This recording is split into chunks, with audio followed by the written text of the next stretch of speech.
তোমার কি মনে হয় একটা ফার্মে কি শুধুমাত্র যারা কিনা কর্মী জিনিসপত্র বানায় তারাই থাকে? আরও অনেকেই কিন্তু থাকে। উৎপাদনে ধরো বেশিরভাগ মানুষ থাকে, কিন্তু পরিদর্শন কেউ কেউ দেখে যে হ্যাঁ কাজ ঠিকমতো হচ্ছে কিনা, ম্যানেজমেন্ট কয়টা কি বানাতে হবে না বানাতে হবে এগুলো নির্ধারণ করে দেয় ব্যবস্থাপনায় যারা থাকে। অফিসিয়াল তারা বেশ কিছু অফিসিয়াল কাজ কারবার করে থাকে, যে ইন্টারনেট ভিত্তিক কিছু কাজ হতে পারে, নানা কাজ হতে পারে। সো অনেক রকম লোক থাকে যাদের ভিতরে হয়তো কর্মী, মূল উৎপাদন কর্মী তারাই হয়তো বেশি থাকে। আমার কাছে এরকম একটা ফার্মের কথা বলা আছে। এই ফার্মে যে কোনো এক ব্যক্তিকে যদি নিয়ে চলে আসে, তার উৎপাদনে থাকার সম্ভাবনা বেশি না পরিদর্শনে, নাকি অফিসিয়ালে, নাকি ব্যবস্থাপনায়? নিশ্চয়ই বুঝতে পারছো যে এখানে উৎপাদনে যেহেতু 1473 অন্যান্য যে কোনো ক্ষেত্রের চাইতে বেশি, সেহেতু অবশ্যই ওই ব্যক্তির চান্স বেশি হলো গিয়ে উৎপাদনের সাথে সম্পর্কিত হওয়ার। একজনকে যদি নির্বাচিত করি লোকটি ব্যবস্থাপনায় নিয়োজিত হওয়ার, তাহলে সম্ভাবনা কত? আমরা সম্ভাবনা সম্পর্কে জানাচ্ছি অলরেডি, যে সমগ্র ফলাফল ডিভাইড বাই অনুকূল ফলাফল।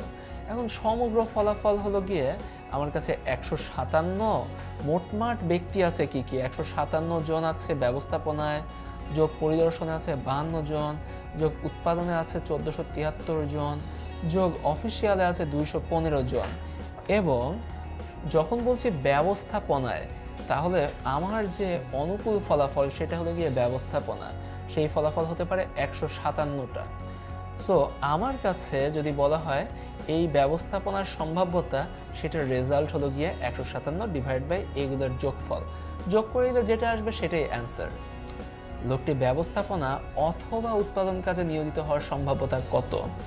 মনে আছে অথবা নিয়ে বলেছিলাম যে অথবা থাকলে সম্ভাব্যতা পৃথক পৃথকভাবে যোগ করা লাগে।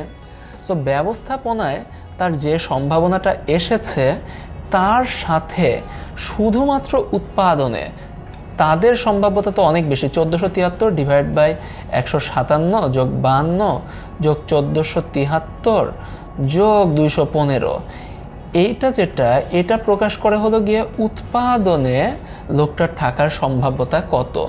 এখন এই দুটো যদি তুমি যোগ করে দাও, যা পাবা সেটাই হলো গিয়ে লোকটার ব্যবস্থাপনা অথবা উৎপাদন কাজে নিয়োজিত হওয়ার সম্ভাবনা।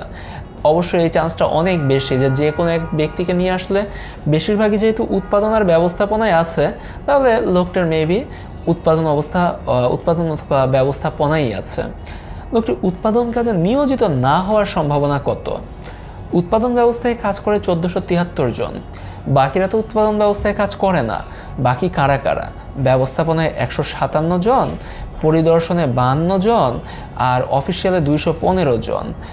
আর নিচে তো আছে মোটমাট সবাই, অর্থাৎ 157 যোগ 52 যোগ 1473 যোগ 215, অর্থাৎ এইটার যে রেজাল্টটা আসবে সেটাই হলো গিয়ে লোকটির উৎপাদন কাজে নিয়োজিত না হওয়ার সম্ভাবনা। সো এভাবেই তুমি বের করে ফেলতে পারো। এই ধরনের খণ্ডে খণ্ডে যদি কোনো ডেটা দেয়া থাকে, সেখান থেকে সম্ভাবনা তুমি সহজেই বের করে ফেলতে পারো।